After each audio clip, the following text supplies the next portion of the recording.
주시는 하나님 말씀은 누가복음 3장 1절에서 6절 말씀입니다. 1절부터 저와 여러분 한 절씩 교독하겠습니다. 디베리오 황제가 통치한 지 15해 곧 본디오 빌라도가 유대의 총독으로 헤롯이 갈릴리의 분봉왕으로 그 동생 빌립이 이두레와 드라고니 지방의 분봉왕으로 루사니아가 아빌레네의 분봉왕으로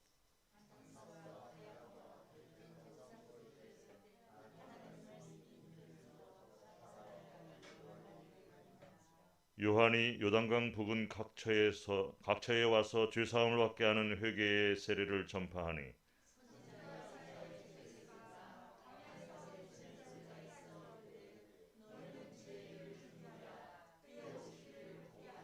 모든 골짜기가 메워지고 모든 산과 작은 산이 낮아지고 굽은 것이 곧아지고 험한 길이 평탄하여질 것이요 모든 육체가 하나님의 구원하심을 보리라 함과 같으니라. 아멘. 오늘이 대강절 세 번째 주일입니다. 대강절을 철저하게 지켰던 동방교회는 이 기간에는 그리스도의 신부인 성도들의 그런 어떤 결혼을 금지하였습니다. 사제들은 결혼 예식을 집례하지 못하게 하였던 것입니다. 로마 카톨릭 또한 이러한 전통을 공유하고 있으면서 대강절을 그 어떤 절기보다 중요하게 지켰습니다. 그런데 저는 2년 전에 인도의 찬디가르 지방 선교에 가서 인도의 교회에서 인도 신학생 결혼식을 주례하게 되었는데 그때가 대강절 기간이었기 때문에 제가 그 결혼식과 동방교회와 로마 카톨릭이 그 결혼식을 금지하는 것에 대해서 좀 생각해 본 적이 있는데요. 주일 예배에 이어서 결혼식을 이렇게 주례를 하면서 동방교회 사제들처럼 믿는 사람들은 그리스도의 신부이기 때문에 그 기간에는 결혼을 못하게 했던 것을 제가 말을 하면서 저는 그러한 전통을 다르게 해석한다. 오히려 그 기간에 결혼을 하게 되면은 우리가 그리스도의 정결한 신부로서 준비하는 심정으로 결혼식을 하게 하는 것이기 때문에 하나님이 기뻐하시는 결혼식으로 의미 있게 준비하게 될 것이라고 이렇게 제가 메시지를 전하였던 것이 생각이 납니다. 대강절은 육신을 입고 이 땅에 오신 예수님의 탄생을 감격과 기쁨으로 기념하고 또 다시 오실 주님을 기다리는 기간입니다. 그리고 절망 가운데 빠져서 자기들이 얼마나 비참한지도 모르고 산 온 세상의 사람들에게 하나님의 위로와 희망의 복음을 선포하는 시간입니다. 대강절 동안 예수님이 여러분의 심령 안에 임하시기를 간절히 축원합니다. 코로나로 얼마나 좀 우울한 시기를 우리가 지내고 있습니까? 지금 앞으로 어떻게 될지 모르는데 내년에는 뭐 JP 모건이나 빌 게이츠가 예언하기를 완전히 평상으로 이전에 팬데믹 이전으로 돌아간다고 이렇게 예측을 하고 있는데 정말 끔찍한 2년 동안의 시간 중에서 다시 또 이렇게 우리가 언제 끝날지 모르는 코로나 바이러스 때문에 스트레스를 받고 있는데 여러분의 마음속에 그러한 가운데서 주님의 은혜가 넘치시기를 축원합니다.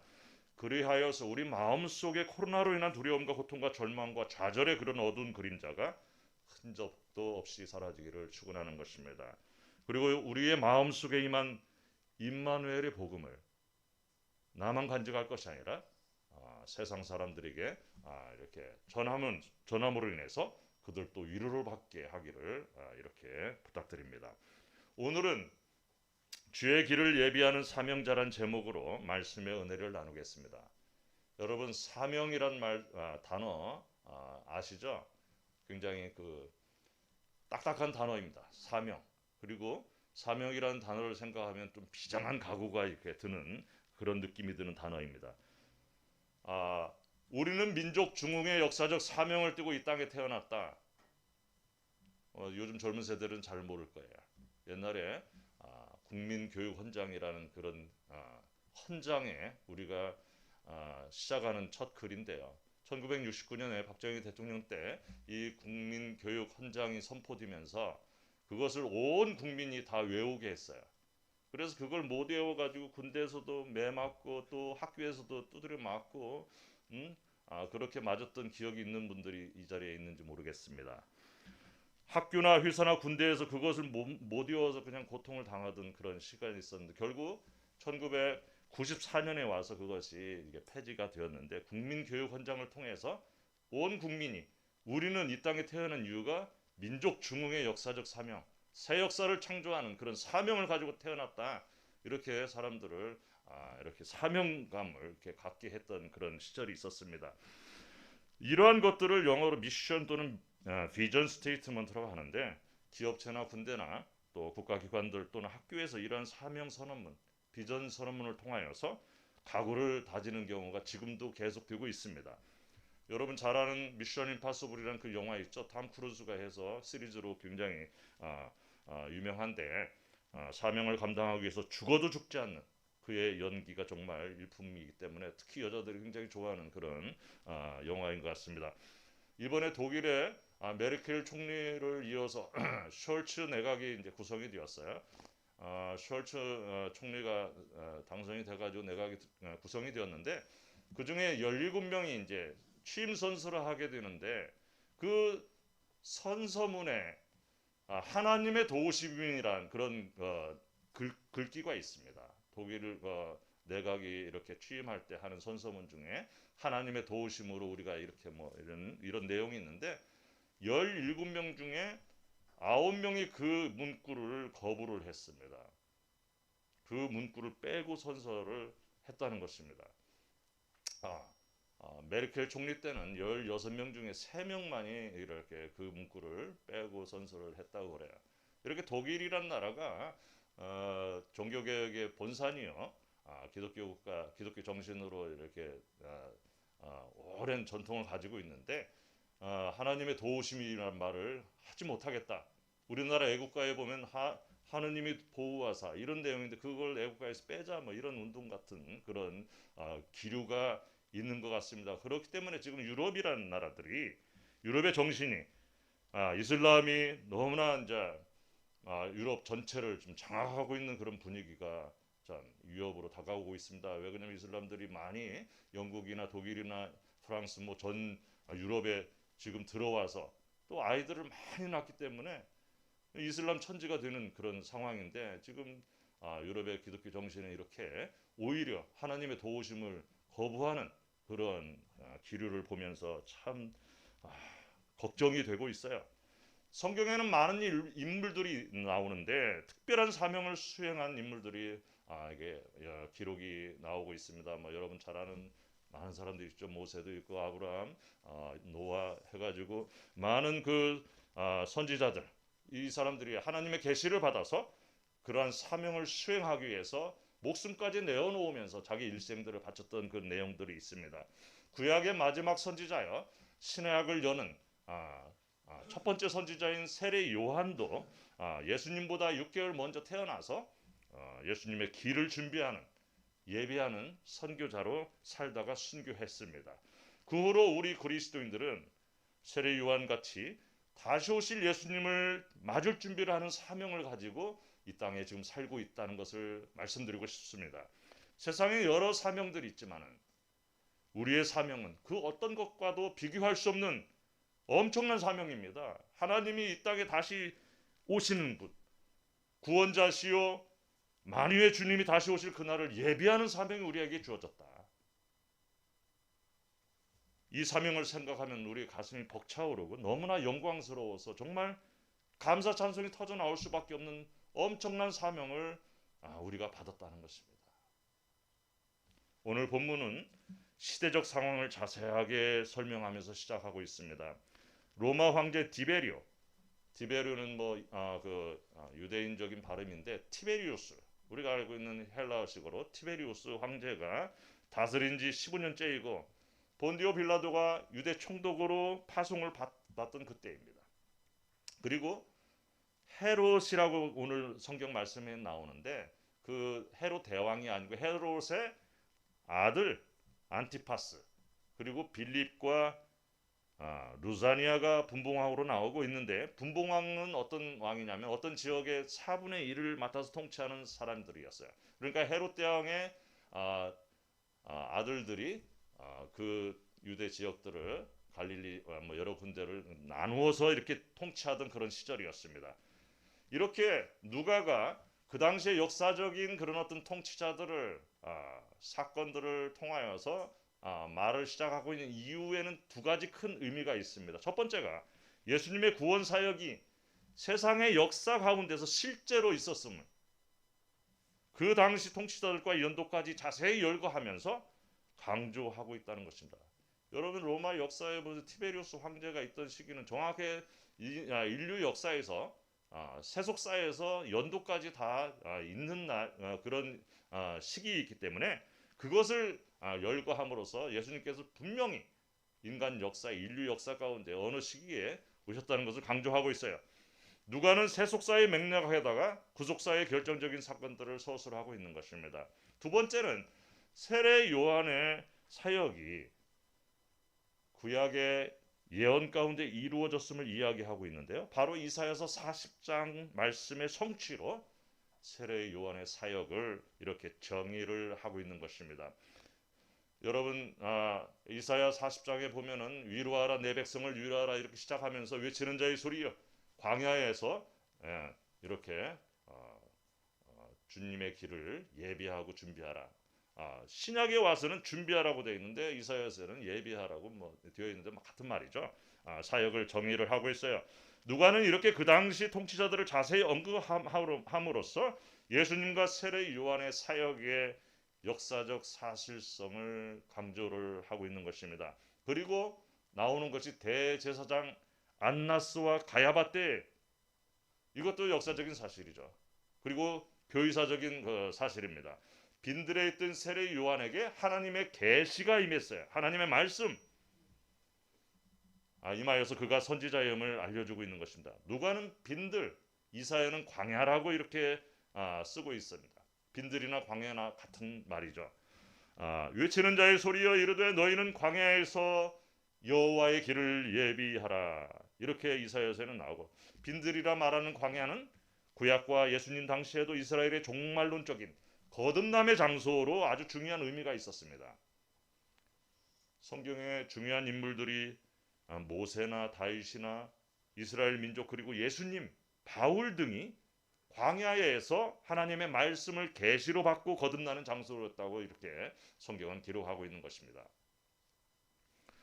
세례 요한은 아비야 계열의 제사장 사가랴와 아론 자손의 어머니 엘리사벳의 아들입니다.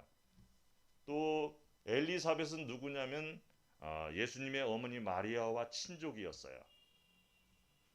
그의 부모는 하나님 앞에 의인으로 주의 모든 계명과 규례대로 행하여 흠이 없었다고 성경은 기록하고 있습니다. 그러니까 세례 요한의 어머니 아버지는 흠이 없는 사람이었다. 그런데 이렇게 경건하고 하나님께 충실한 삶을 사는 부부가 왜 늙도록 아이가 없었을까? 요즘에는 뭐 아이가 없는 것이 크게 흠이 아니지만 그 당시는 아이가 없는 것은 하나님의 복을 받지 못한 케어를 받지 못하는 그런 사람으로 굉장히 낙인 찍힌 그런 부부였던 것입니다. 이러한 일들이 구약에서도 많이 나오고 있습니다. 아브라함의 아내 사라도 그랬고 야곱의 아내 라헬도 마지막까지 아이를 갖지 못하다가 갖게 되었고 여러분 잘 아는 사무엘의 어머니 한나도 이렇게 오랫동안 불임으로 인해서 고통과 수치를 당했던 그런 내용들을 우리가 알고 있습니다. 그런데 결국에는 이 신실한 어머니들이 기도를 함으로써 기도의 응답으로 아들을 낳게 되는데 그 아들들이 정말 너무나 위대하고 훌륭한 그런 아들들이 되었다는 것입니다. 이스라엘의 구원사적인 그런 역사에서 새로운 시대를 여는 중요한 인물들이 그 어렵게 얻은 아들들이 전부 되었던 것입니다.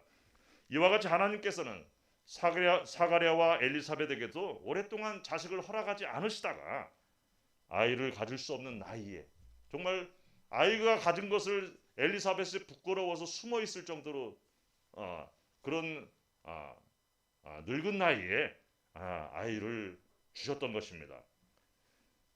결국에는 그러한 고통과 수치의 시간이 이 의로운 부부에게는 하나님의 능력을 나타내시기 위한 어떤 기다림의 시간이었다. 하나님께서는 그 그런 아이를 갖는 과정을 통하여서도 섭리를 베푸셨던 것입니다. 그렇게 허락하신 그 아들 세례 요한을 통하여서 주의 길을 예비하는 아주 중요한 아주 영광스러운 사역을 감당하게 하셨던 것입니다.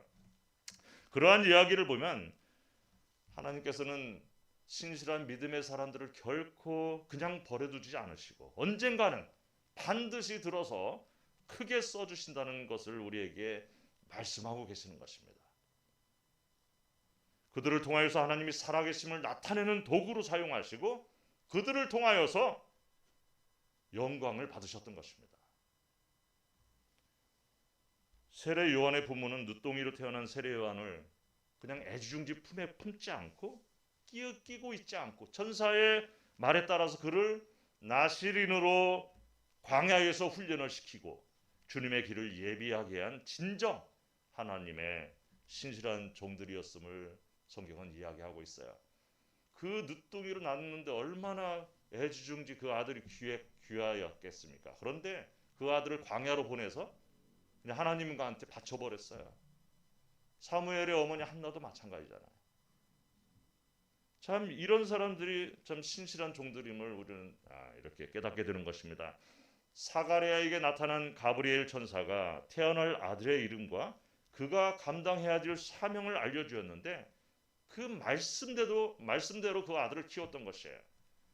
세례 요한은 모태에서부터 성령이 충만한 사람이었습니다. 마리아가 가브리엘 천사의 말을 듣고 성령으로 잉태된 다음에 엘리사벳을 찾아가는데 뱃속에서부터 그 성령이 충만하여서 세례 요한이 뛰놀았다고 성경은 복중에서 뛰노는 세례 요한을 기록하고 있고요. 또 엘리사벳도 성령이 충만하였다고 성경은 기록하고 있습니다. 그러나 주의 길을 예비하라는 사명을 받은 세례 요한은 기적적으로 귀한 가운데서 누릴 수 있는 모든 권리를 내려놓고 사명을 감당하기 위해서 빈들에서 들짐승처럼 살았습니다. 포도주와 독주를 마시지 않고 광야에서 메뚜기와 석청을 먹고 살면서 회개의 말씀을 전파하고 죄를 씻는 세례를 베풀었던 것입니다. 요즘 사람들은 메뚜기와 석청을 먹었다고 하면은 최고의 건강식을 먹었네 이렇게 생각할지 모르지만 정말 그것은 식사로서 먹을 수 있는 것이 아니죠. 건강식일지언정 매일의 식사로서 먹을 수 있는 것이 아닙니다. 제가 오래전에 로키 마운틴 관광을 갔는데 그 관광 가이드가 석청이 목사님들 목에 좋다고 굉장히 이렇게 선전을 하면서 팔았어요. 굉장히 비싸게 팔았던 것 같은데 나중에 뉴욕에 가져와서 보니까 가짜였습니다. 요즘은 없어서 이게 가짜를 파는 그 귀한 그런 석청인데 세례 요한이 그 당시에는 정말 먹을 수가 없는 석청과 메뚜기를 먹으면서 광야에서 이게 지냈던 것입니다. 세례 요한의 강렬한 회개의 메시지와 세례를 베푸는 사역이 그 당시에 정말 인기가 높아져서 지배자들이 위협을 느끼기 시작하게 됩니다. 그는 어떤 권세자도 두려워하지 않았습니다. 자기 목숨을 내놓고 그런 회개의 메시지를 전했기 때문에 타협하지 않았어요. 또 악행을 지적하면서 회개를 촉구하였던 것입니다. 그러한 사명이 바로 예수님의 구원의 길을 예비하는 사역이었어요. 권세자들이나 종교 지도자들을 두려워하여서 해야 될 말을 하지 않고 못하고 타협하면서 그런 사역을 한 것이 아니라 목을 내놓고 정말 악행을 지적하면서 회개를 촉구했던 그 사역이 바로 예수님의 길을 예비하는 사역이었다. 자기가 예수님의 구원의 길을 예비하는 일들을 통하여서 얻게 되는 사람들로부터의 인기에 빠져들지 않고 자신의 역할을 정확하게 인식하였던 사람입니다. 자신의 역할을 아주 정확하게 인식한 사람이 세례 요한이었다. 그래서 위대한 사람입니다. 요즘 복음 사역자들이나 목사님들 가운데 세간의 주목을 받으면서 인기가 하늘을 찌르는 사람들이 많습니다. 그러다가 실족하는 경우도 많이 보게 되는데 중요한 것은 세간의 인기에 취해서 자신이 해야 될 구원 사역 핵심을 결코 잊어서는 안 된다는 것입니다. 주님의 길을 예배하는 사명자로서 세례 요한의 자세가 모든 주님의 일꾼들의 모범임을 명심해야 할 것입니다. 누구든지 자기의 사명을 망각하면 그 사람은 더 이상 사명자가 아닌 것입니다. 예수님은 세례 요한에 대하여 사람 중에 그보다 큰 자가 없다 이렇게 평가하시면서 인류 역사의 아주 중요한 인물이라고 말씀하셨습니다. 그 당시 세례 요한이 헤롯 안티파스의 악행을 지적했다가 한 여자아이의 춤값으로 허망하게 목이 잘리고 말았습니다. 이렇게 위대한 사람이 그냥 한 어린아이의 춤값으로 허망하게 목이 잘려버린 거예요. 헤로드 안티파스가 자기의 동생 빌리포스의 아내 헤로디아에게 장가가는 것을 세례 요한이 지적했다가 옥에 갇히게 되었죠. 그런데 사람들이 세례 요한을 따르고 인기가 상당하기 때문에 안티파스가 세례 요한을 어떻게 하지 못하고 있었습니다. 그런데 그 여우 같은 헤로디아가 꾀를 부려가지고 생일날 자신의 딸 살로메에게 춤을 추게 해서 헤로드 안티파스가 세례 요한의 머리를 자르게 만드는 그런 상황을 만든 거예요. 그 여자의 한 가지 소원을 들어줘야 되는 상황이 되어버리고 만 것입니다. 헤로디아가 딸에게 세례 요한의 머리를 구하라고 시키고 결국 세례 요한은 살로메의 춤값으로 머리가 잘려서 쟁반에 올려지게 된 것입니다. 여러분 리하르트 스트라우스라는 그런 작곡가의 오페라 살로메를 보면 장면 중에 세례 요한의 목이 잘려가지고 쟁반에 올려져 있는 그런 장면이 나옵니다. 누가복음 16장 16절에 율법과 선지자는 세례 요한까지요. 그 후부터는 하나님 나라의 복음을 전파되어 사람마다 그리로 침입하느니라 이런 말씀이 나옵니다. 그러니까 구약의 율법과 선지자의 시대가 세례 요한을 마지막으로 끝나고 새로운 복음의 시대를 세례 요한이 준비하고 예수님의 시대가 시작이 되었다는 것을 말하고 있습니다.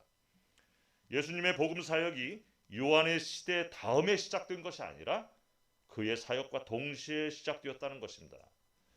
그런데 이렇게 위대한 하나님의 사람이 너무나 허망하게 죽게 되는 것은 우리의 기대와는 좀 다른 것입니다. 그러나 주님의 길을 예배하는 사역자들은 언제든지 이렇게 이름 없이 쓰러져 갈 수 있다는 것을 또한 우리는 생각해야 합니다.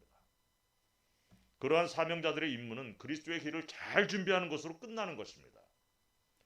사명 감당하는 것이 중요한 것이지 그 후에 어떤 삶이 뒤따르느냐 그것은 별로 중요하지 않다는 거예요. 기독교 역사에서 수많은 순교자들이 목숨을 바쳐 사명자의 삶을 살고 죽었는데 그러한 사명자의 삶에 대한 보상은 이 땅에서 받는 것이 아니에요. 이 땅에서 받을 수가 없는 것입니다. 저 천국에서 받게 된다는 것이에요. 그러한 영광은 이 땅에서 받는 것과는 비교할 수 없다는 것을 우리는 분명히 알아야 됩니다. 우리가 주님을 위해 헌신하고 또 물질을 바치는 모든 것은 하늘의 보화를 쌓는 것이다. 이것이 1차적으로 중요한 내용입니다. 그리고 2차적으로는 또 이 땅에서도 반드시 복의 복을 주시는 좋으신 주님을 믿으면서 기쁨으로 우리가 이러한 사역을 감당하고 헌신 봉사를 해야 될 줄 믿습니다. 세례 요한의 사명은 인간적인 것이 아니었습니다. 그의 사명은 신적인 것이어서 드디어 이사야 40장의 예언의 말씀이 성취된 것을 보여주는 것입니다. 외치는 자의 소리여 이르되 너희는 광야에서 여호와의 길을 예배하라 사막에서 우리 하나님의 대로를 평탄하게 하라. 세례 요한이 광야에서 사역했다는 오늘 말씀이 바로 그런 의미에서 예언이 성취되었음을 나타내는 것입니다. 광야에서 괜히 나간 것이 아니라 세례 요한이 광야에서 괜히 들짐승처럼 살면서 메뚜기와 석청을 먹었던 것이 아니라 바로 이사야 선지자의 예언을 성취하는 내용이라는 것입니다. 그러한 예언의 성취가 바로 이스라엘 백성들이 주님의 길을 예배하는 것으로 증명되고 있습니다. 죄에 얽매여서 헤매이던 사람들이 어떻게 주님의 길을 준비할 수 있는가? 이렇게 회의적으로 생각하는 사람들이 있어요. 그러나 오늘 본문에서 주님의 길을 예배한다는 것이 무엇인가? 그것을 우리가 깊이 생각해야 될 줄 믿습니다. 주님의 길을 예배한다는 것은 우리가 완벽해서 그 길을 준비할 수 있는 것이 아니라 우리가 어떻게 하면 준비할 수 있느냐? 회개하면은 가능한 일이라는 것을 성경은 말하고 있는 거예요. 우리는 부족하지만 하나님의 임재를 간절히 기다리면서 우리의 마음을 정결해 가는 것이 바로 주님의 길을 예배하는 것이다.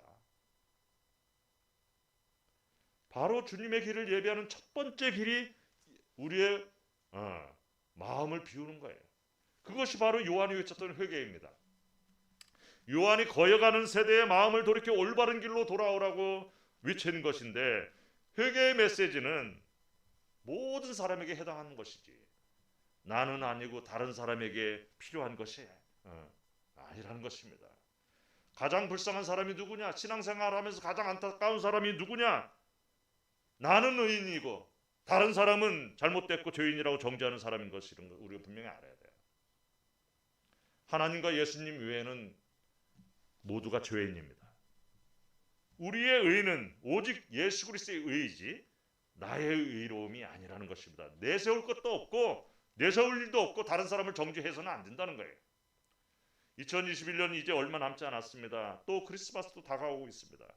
우리 앞에 다가오는 새로운 시간들을 잘 준비하는 것이 참으로 중요한 것 같습니다.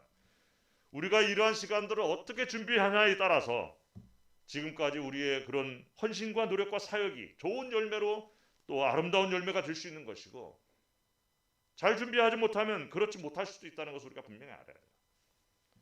우리는 지난 시간 동안에 사망의 음침한 골짜기를 지나는 것 같은 시간도 있었고 험한 산을 넘는 그런 시간도 있었습니다. 지금 우리의 길이 울퉁불퉁하고 굽고 비포장도로 같은 길이라면 앞으로 다가올 새로운 시간을 위해서 그것들을 곧게 펴고 평탄하게 해야 될 시간인 것입니다.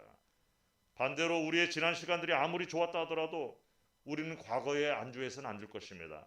새로운 시간들을 위해서 더욱더 잘 준비해야 되는 그런 시기입니다. 우리의 사역이 세상에서 인기를 얻었다는 것이 무슨 큰 의미가 있겠습니까? 세례 요한도 대중의 인기를 얻었지만 그러한 인기가 새로운 시대를 여는 것과는 아무 의미가 없었어요. 우리는 다만 예수님의 복음 사역에 쓰임을 받고 무대 뒤로 조용히 사라지면 되는 것입니다. 결국 예수님에 의한 새로운 시대가 열리고 하나님의 영광을 모든 사람이 보게 주님의 길을 예배하는 것이 우리의 사명이라는 것을 명심해야 될 줄 믿습니다. 여호와의 영광이 나타나고 모든 육체가 그것을 함께 보리라. 이러한 사명자들은 내가 주인공이 되려 하는 그 마음을 내려놓아야 할 것입니다. 세례 요한을 따르던 많은 제자들이 결국에는 예수님을 따르게 되었습니다. 인간적으로 생각하면 세례 요한이 얼마나 서운했겠습니까? 자신을 따르던 제자들이 예수님한테 가버리니까 너무나 서운했을 거예요. 그런데 세례 요한은 그것을 서운하게 생각하지 않고 배신감을 느낀 것이 아니라 오히려 예수님께 그들을 보냈던 것입니다. 하나님은 우리 인간의 상식과 개선을 뛰어넘는 그런 방법으로 하나님의 나라를 확장해 가십니다. 그리고 하나님의 영광을 드러내시는 것이에요.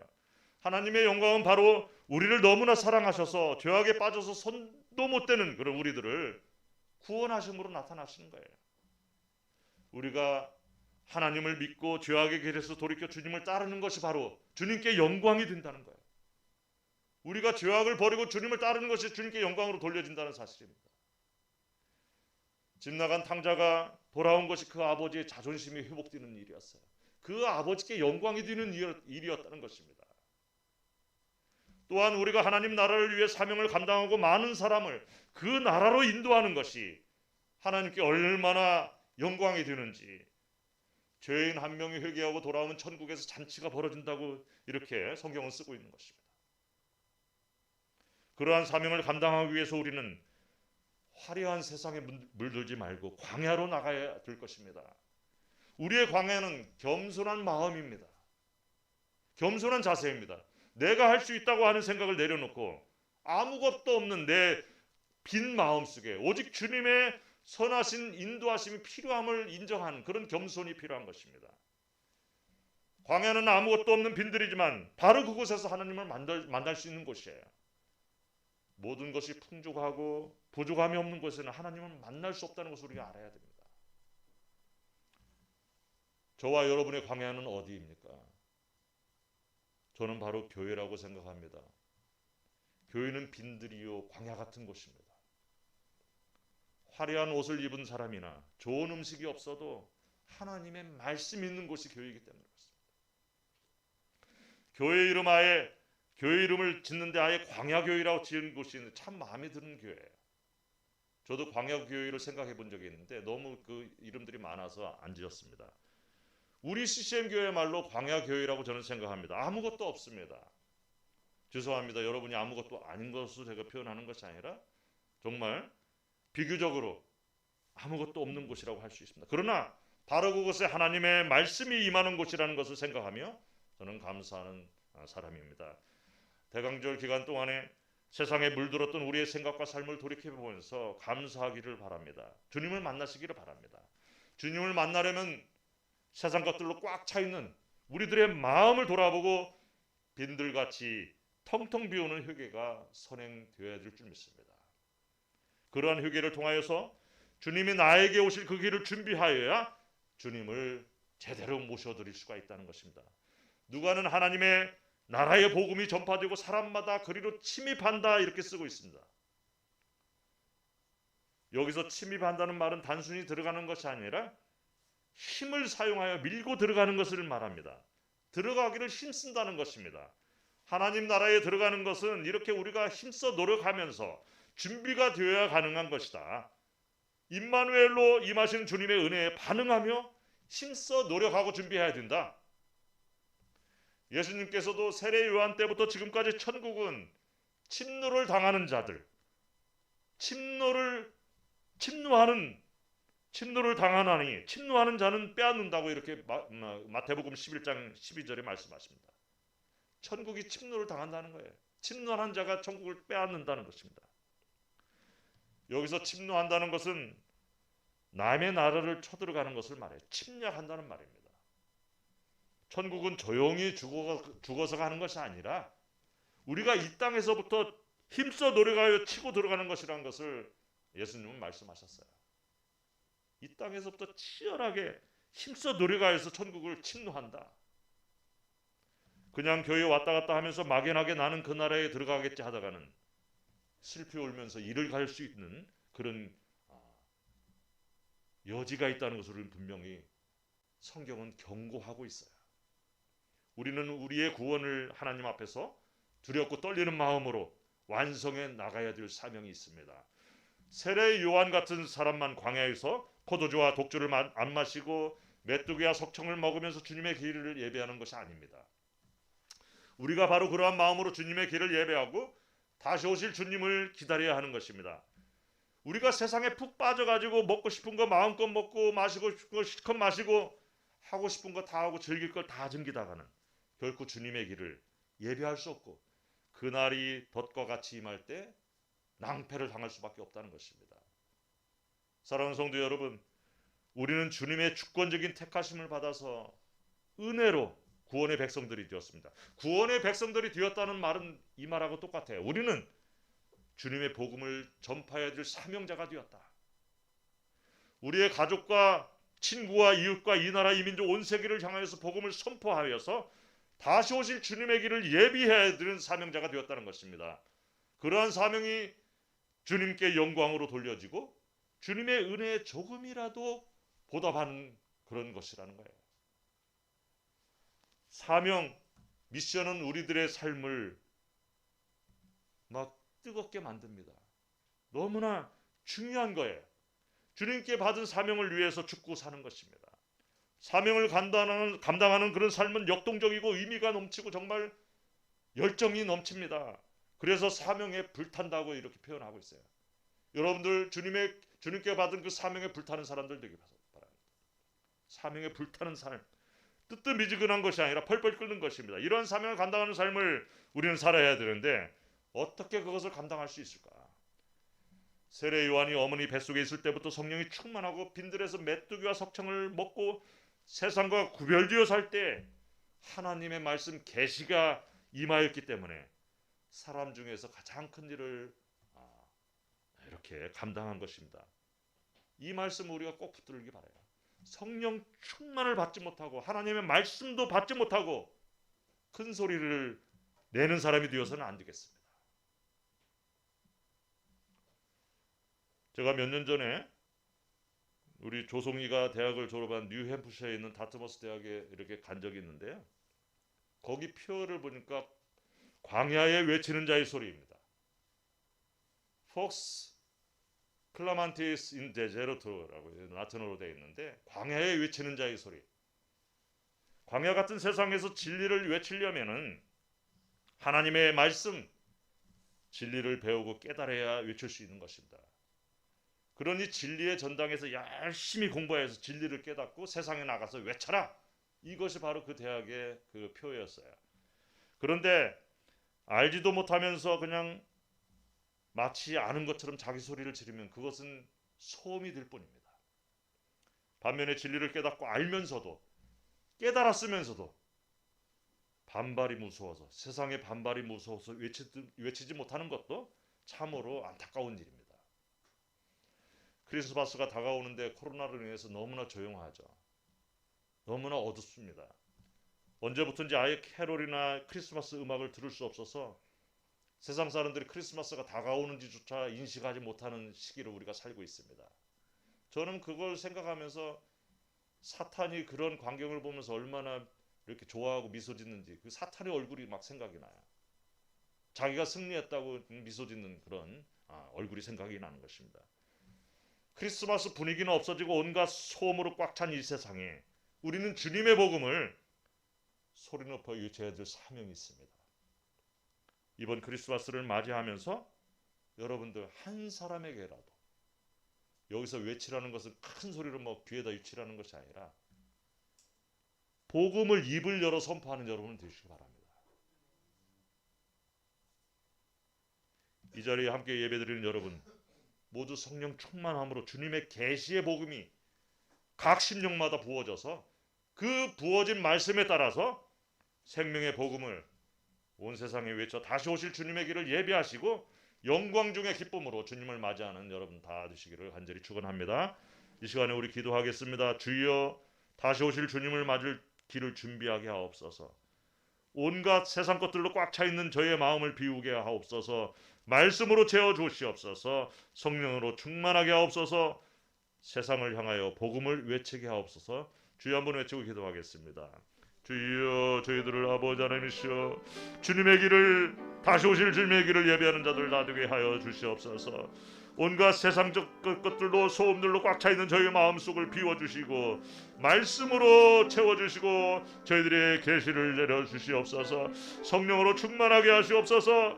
세상을 향하여 주님께 받은 그 복음의 말씀을 외칠 수 있는 용기와 믿음을 허락하여 주옵소서. 주님 저희들을 통하여서 온 세상에 아버지 예수 그리스도 복음이 퍼쳐나갈 수 있도록 저희들을 사용하여 주시고 저희를 통하여서 영광 받아 주옵소서. 예수님의 이름으로 기도하옵나이다. 아멘.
이제는 기쁜 소식 되어주신 예수님의 은혜와 독생자를 내어주시기까지 사랑하시는 아버지의 만극하신 사랑과 성령님의 위로교통 역사 충만하심이 어지러운 세상 속에 복음을 크게 외치며 다시 오실 주님의 길을 예배하는 사명을 감당하기를 결단하는 주님의 자녀들과 그 가정과 CCM 교회 위에 지금부터 영원토록 함께 있을지어다.